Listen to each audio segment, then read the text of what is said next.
Welcome to the Concordia Publishing House Podcast, where we consider everything in the light of Jesus Christ, who is the same yesterday, today, and forever. I'm your host, Elizabeth Pittman.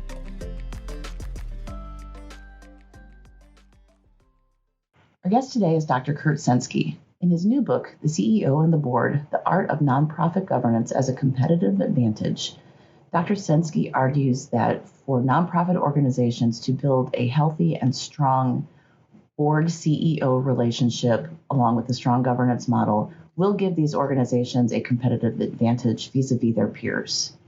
Is it worth it? Dr. Senske argues, yes, it is. If we want our schools, faith-based organizations, social service organizations, churches, and the like to add value to our communities and the world that we live in, this is an imperative step to take. But before we get started with our conversation with Dr. Senske, I'd like to thank our friends at the LCMS Foundation for their support of the CPH podcast. Imagine a future where your God-given gifts continue to benefit your family and faith after you're called home to heaven. The LCMS Foundation can help you create a gift plan so that your retirement accounts, home or land, will leave a lasting impact on the people you love and on the ministries you care about the most. Visit lcmsfoundation.org to get started creating your own gift plan. Now on to our conversation with Dr. Kurt Senske.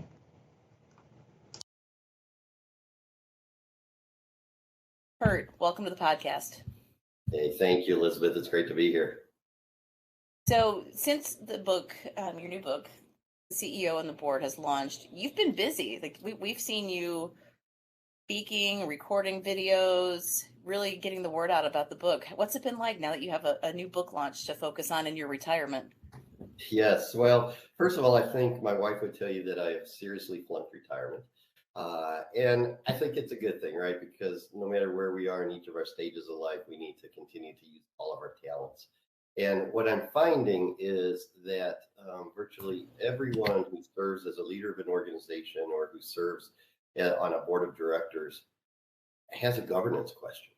And so once they found out that I've written this book and heard maybe me speak or seen something on social media, my phone's ringing off the hook. And but it's been amazing. It's been wonderful because it allows me the opportunity to use, the 30 plus years of my board experience maybe as an opportunity to help others. Tell us a little bit about your experience. You have a wealth of experience working on boards and then as the CEO working with boards. Just give us a quick overview of that experience. Yeah, so I was privileged to serve as CEO for 23 years it was Lutheran Social Services of the South. It's now called Upbring. And after I decided it was time to do something different there, looked for other opportunities. But also during the past 30 years, I've served on 11 different boards of directors. So I've served as chair of Thriving Financial, the Fortune 500 organization, currently serve as chair of Lutheran Hour Ministries. I've served on the LCMS board of directors, chair is LCMS Human Care and World Relief, just on and on and on. But it's given me that wealth of experience, which now I'm parlaying into a role as a facilitator, an advisor, a coach, a consultant for those organizations who could use maybe some advice with respect to their own governance needs. So as your phone is ringing off the hook, what are some of the most common questions that you're getting? So it's interesting, and I don't know if I could phrase it into 2 or 3 exact questions, but the underlying theme of it is we know we're not doing something quite right, but we don't always know what that is. Sometimes there are real issues, but oftentimes it's just a need to really get back on track. The culture of their history of their organization has gotten them maybe a little bit complacent to do what they've always done. And with the world changing so dramatically, if you're thinking about technology, if you're thinking about the post-COVID, new competition, different funding streams, et cetera, it really does call for a need for a different approach to governance so an organization can ensure that they've addressed the elephants in the room and that they've evolved so that they now have a board governance system that fits the needs of them today. So what would you say to a consultant, and you share that this happens from time to time in the book, who tells an organization there is one governance model that you should be using? There's one be all end all. It's going to do right by you. How would you Yes. react to that? And I've heard that from several consultants actually. And what I would say is it's a starting point, because there are some great models out there. Policy-based governance is one. Some might use an operational model or more of an oversight management model. But it's, from my perspective, never the end, because every organization, whether you're a social service organization or a university, a school, a congregation, you have your own unique history, your own unique culture, your own unique operating environment, your own unique community. And that really calls for a governance model that is tailored to your unique situation. I was involved in the startup of a very small 501c3 organization. And that governance model is by necessity going to be much different than our 120-year-old upbring organization. It just is. And so I think it flies in the face that you can have one model that fits all. It just doesn't make sense. So when it comes to choosing the right model, what are the roles and responsibility of every board and CEO, regardless of the model that they're going to land on? Yeah, that's a great question. First of all, there's what we call the science of governance. And every board member in the leadership team has a fiduciary responsibility to put the organization first.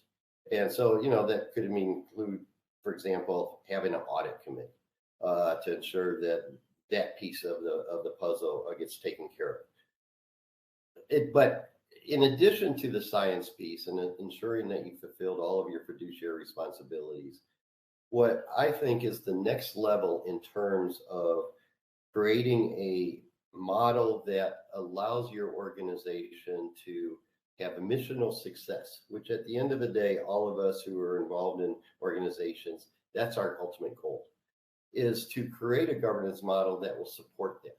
And so there'll be a number of different pieces of that the research demonstrates is important to an organization. So one would be to have a healthy CEO board relationship, to ensure that the CEO feels comfortable sharing everything with the board and that the board is comfortable sharing everything with the CEO. Another is to ensure that you have a board culture that allows the board and the leadership team to look forward, I like to say, at least 50% of the time, so that they could really understand strategically where the organization needs to go, how it needs to evolve. And what's interesting to me is many organizations have a hard time doing this. They tend to look back, looking at financial reports, looking at the past quarter, looking at the past year. But as your organization evolves and as you want to remain relevant within your particular lane, it's really vital to be on the same page and to have those difficult conversations about what are the changes in the external environment? What is the art of the possibility that allows all of you to get on the same page in terms of a very compelling mission, but then to figure out also how do you effectively implement and measure, because that's part of the board's responsibility as well. So in some ways, it's a many-pieced issue. Another example that boards historically haven't been great at, but are waking up to, is do you have the right skill sets and experiences sitting around the table? I'm amazed at how many boards have really well-meaning, wonderful people on the board, but don't necessarily have the skill sets to be of value to the leader, whether it's a pastor or organizational leader or a principal. And it requires intentionality to understand what is the appropriate diverse set of board members that should be on the board. And what's interesting to me is the research is very clear that organizations with diverse boards, appropriately diverse boards for your situation, are much more likely to be successful than those who have more homogeneous boards. So that triggers two questions for me. One, you talk about appropriately diverse boards for your situation. What do you mean by that? Yeah, so depending on your organization, you may want to, for example, have a skill set within that profession. So if you're an educator, if you're running a school or university, you may want to have somebody with education experience to have that perspective. You also may want to have somebody with CEO experience who's been there in that. You also, for example, in my old organization, we had a lot of government contracts, and we served, for example, undocumented minors along the border. And it was really helpful for me to have diverse worldviews so that we would have both people with a Republican leaning and a Democrat leaning sitting around the table, because it was interesting that those perspectives could sometimes diverge, but the end result of our programs and the strategy in which we created was a much better result as a result of having those different divergent views. And so every board and every organization is going to be a little bit unique. So, for example, if you're in a congregation, of course, you're going to have probably board members all of the same faith of the same congregation. And that's okay. That's probably a good thing because they have a passion for that congregation. But then there are other situations where you really want diversity around the table, including someone who's maybe had the experience of using your services, or in the case of a foundation, a former grant recipient, because they just happen to have a perspective, for example, a foster care mother, that's different than maybe you or me sitting around that table. I'm thinking about, I serve on our church's board of directors, and we have a meeting tonight, so I'm going around the room thinking about the skill sets that people bring, and we have a lawyer, a doctor, an engineer, an accountant, me, so it's, there's a wide variety of real life experiences coming to that table. What are the three, you mentioned 3 non-negotiables for every board member. Yeah. Tell us about those. Yeah, and as I think about it, and been asked that question before, I'm probably up to 5 or 6 right now. But, so one, and to me, this is a non-negotiable, is prior to serving on the board, you have to have a passion for that organization. It's just going to make you a better board member, as opposed to, oftentimes we'll see someone who, an organization who picks a community leader because it looks good. But that community leader may be well-meaning, but just doesn't know that organization well enough to have a passion for that. In this day and age, you need to have sufficient time to be able to devote to this organization. Oftentimes you go and thinking, well, we only meet 3-4 times a year, or 10 times a year, but it's pretty quick and it's pretty easy. What people tend to forget is that in the life cycle of an organization, there will be times when a board member really needs to lean in, whether it's selecting that next CEO or pastor, or if there's an issue, or during times of COVID. So it's having the necessary time.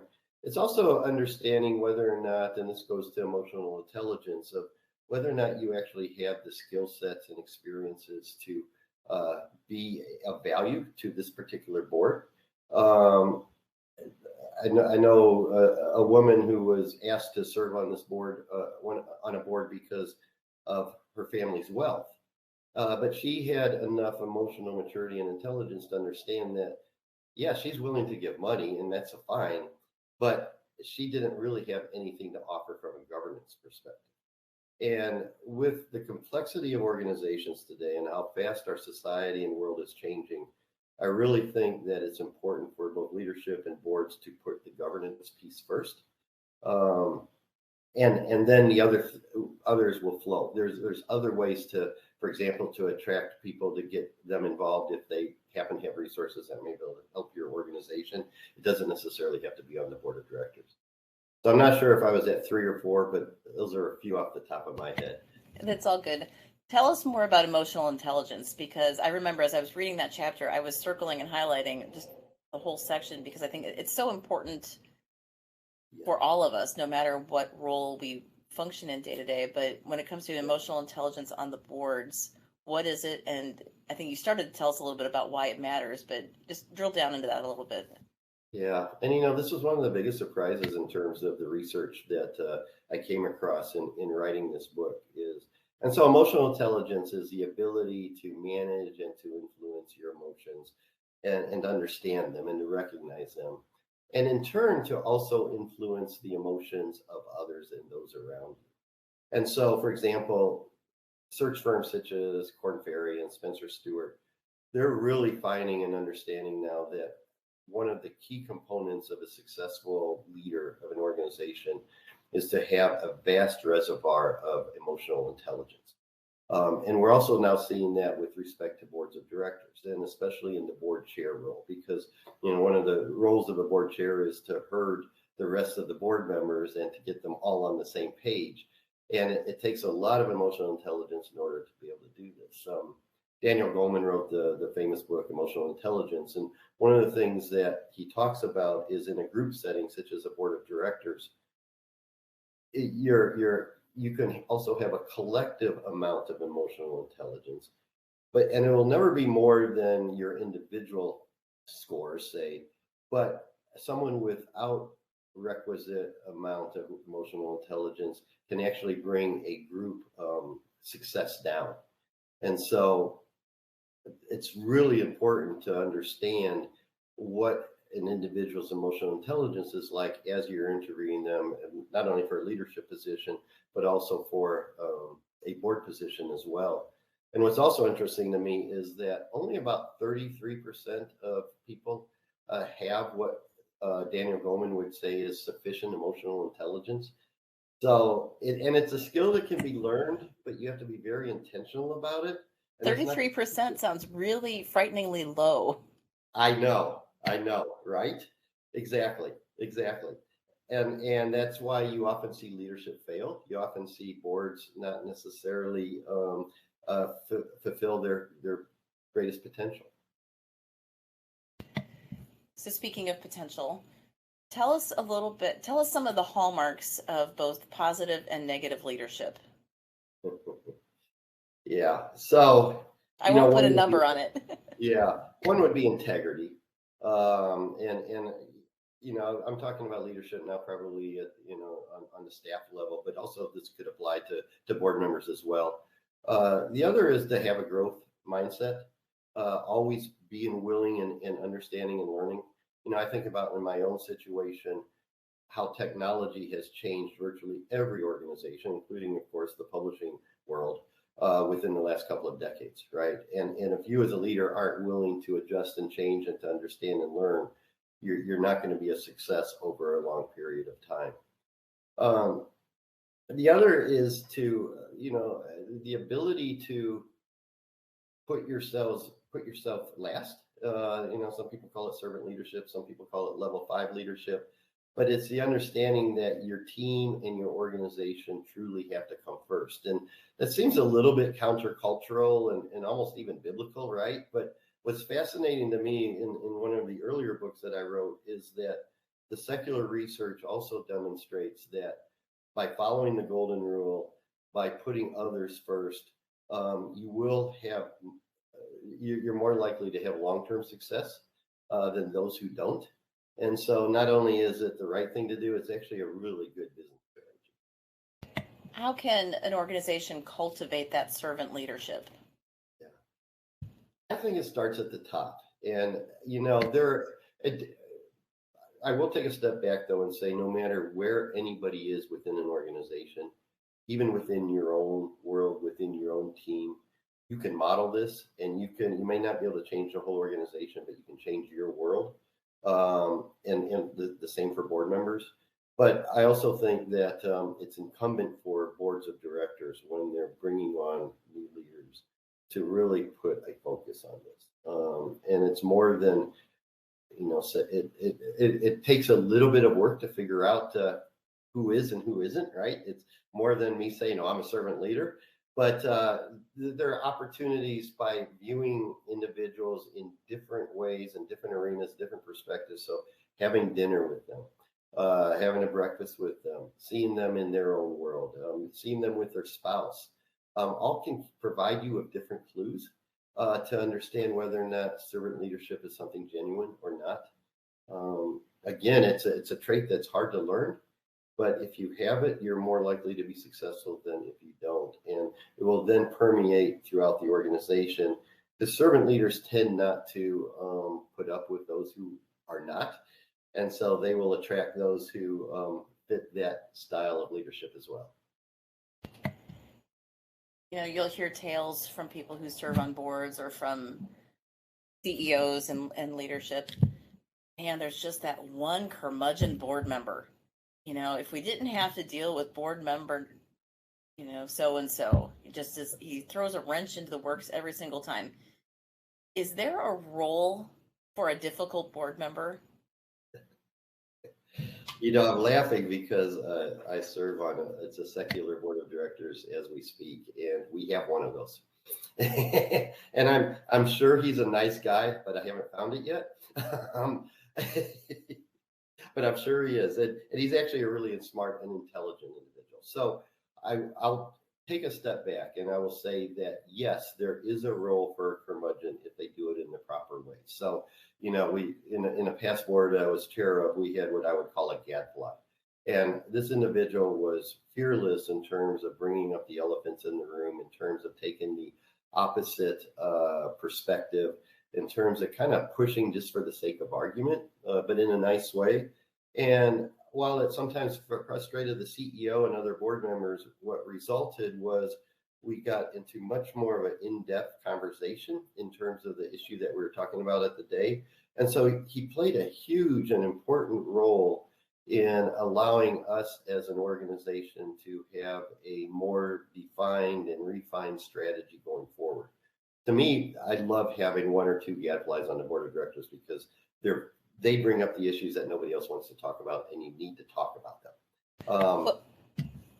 The only other thing I was going to add real quick is, but if there is a problem board member, then I think, probably if the board chair is capable of doing this, that individual needs to have those kind of conversations.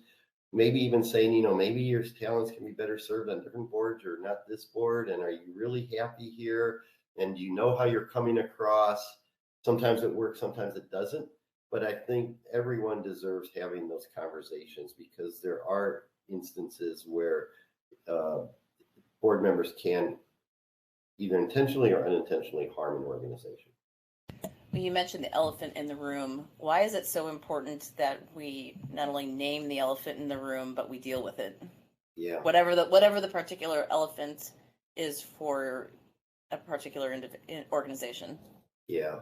And, what's interesting is every organization, no matter how well run, no matter how successful, as it evolves, will develop what I call an elephant in the room. So it could be an outdated or antiquated bylaw and articles. It could be a new competition. It could be outdated technology. And the issue, the problem with not addressing it in an open, transparent, trust-filled environment is pretty quickly your organization will no longer be impactful.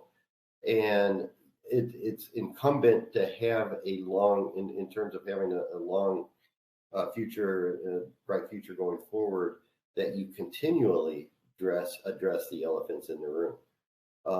It may be a less than secure funding stream. It may be COVID, and to figure out, all right, here it is.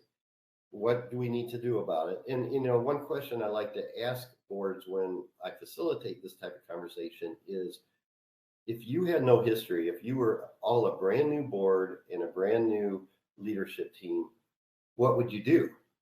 And that answer is usually pretty easy. Then the question becomes, all right, you may not be able to do this tomorrow, but then what's the stair-step game plan to ultimately get there? Because we all agree you need to get there. But oftentimes it's culture and fear and history and people, maybe past board members who haven't kept up with what's going on, not understanding your decisions, and you're afraid to do it. Gotta name those elephants and go after them. It's hard. It is really hard, especially in the church and nonprofit organizations. It can be really, really tricky to do that. What does a healthy CEO board relationship look like?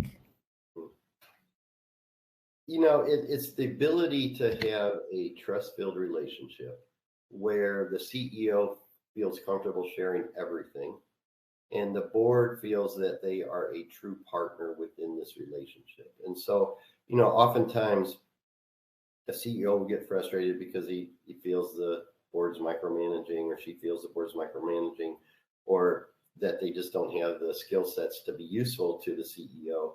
And then the board gets frustrated because oftentimes they don't feel like the CEO is effectively using their skill sets and time.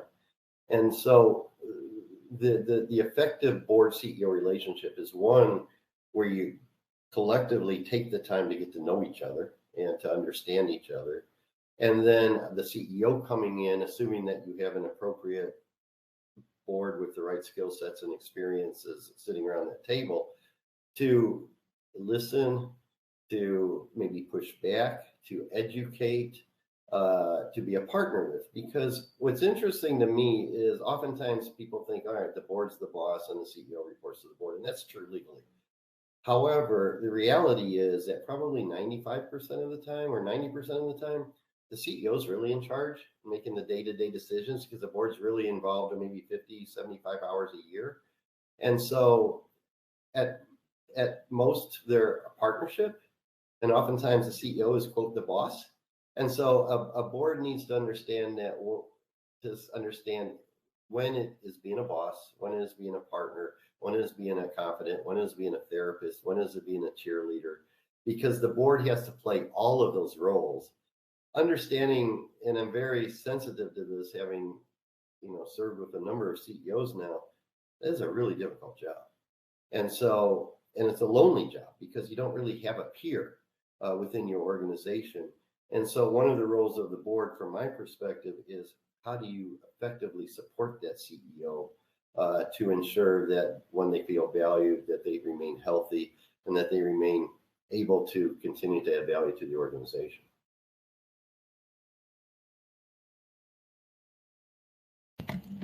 So the subtitle of your book is The Art of Nonprofit Governance as a Competitive Advantage.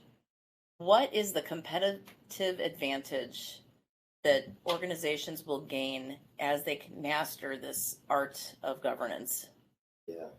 And, in some ways, I think that is the question of the day, because I think when board members and leaders think about governance, they don't necessarily tie it to the ultimate mission of the organization.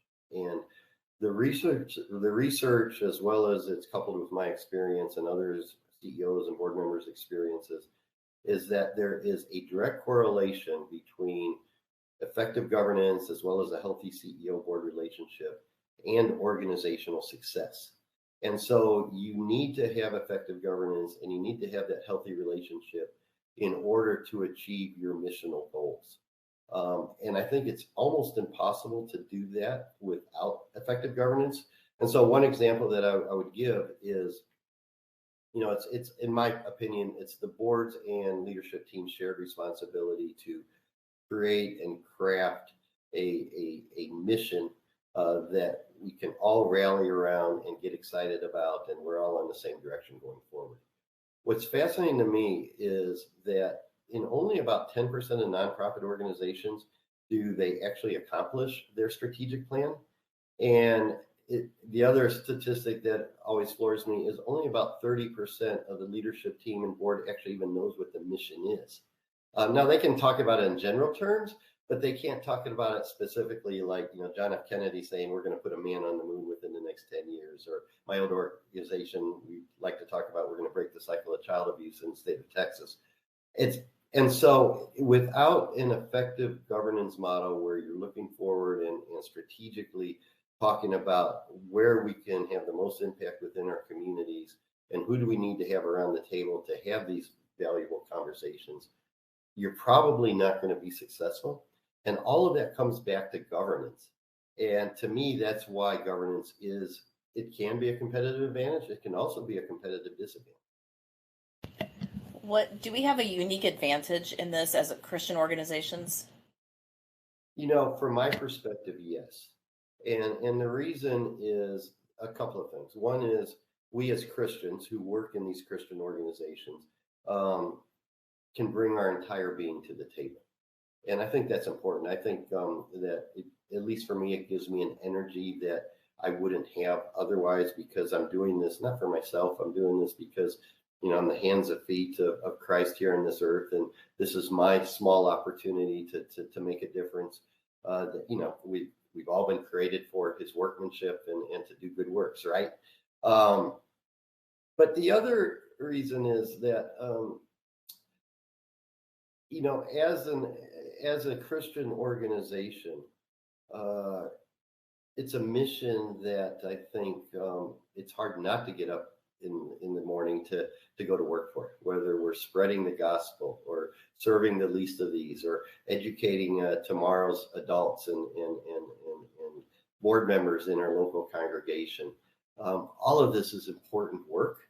And to me, it's a lot more exciting to do this type of work as opposed to maybe making shareholders a few extra dollars. As important as that might be in some worlds, I think we have a unique advantage because we have this natural mission that allows us to work together for the common good. How can you see your book being useful to pastors and church leaders? Yeah, I see it on a couple of levels. One is the more that I've become involved with governance conversations with various different local congregations, the more I'm convinced there's not much difference between a nonprofit organization and a congregation. They each obviously have their unique history and their unique culture. They need to decide whether or not the pastor is going to be a quote CEO type, or is he going to be more of a chaplain model type, and the lay people will be more of the in charge. And those, to me, that's the science of governance. And David Peter wrote that great book, Organizing for Mission and Ministry, that I think every congregation should take a look at. But to me, it's a great first step.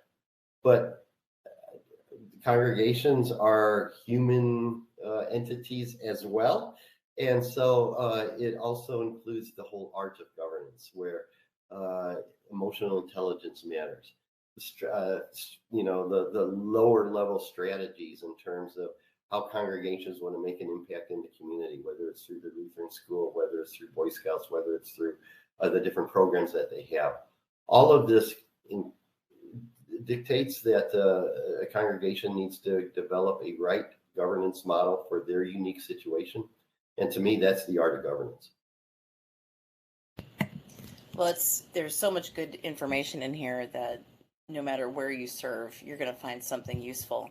Before we wrap up, I understand that you have a very special writing companion that helped you throughout the process of writing your book. Tell us about your writing companion. Yes, I have a dog who's sleeping right behind me, actually. His name's Buck. He's a min pin, a miniature pincher. He's 11 years old. We got him about a year ago because sadly his previous owner passed away. And so we agreed to adopt him.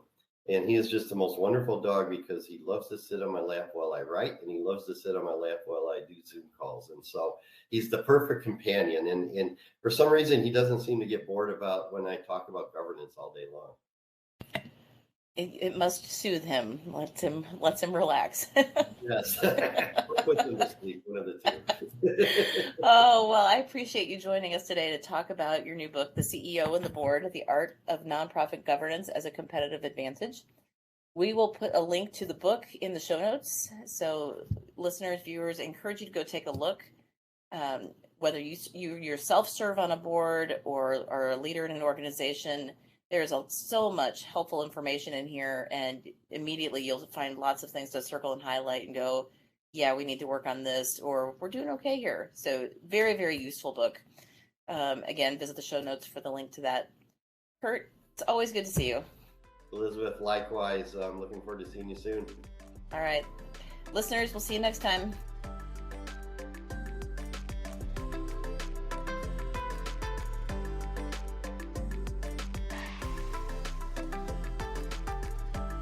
Thank you for joining us on this episode of the Concordia Publishing House Podcast. I pray that this time was valuable to your walk with Christ. We'd love to connect with listeners on Instagram, Facebook, and Twitter at Concordia Pub. Visit cph.org for more resources to grow deeper in the gospel.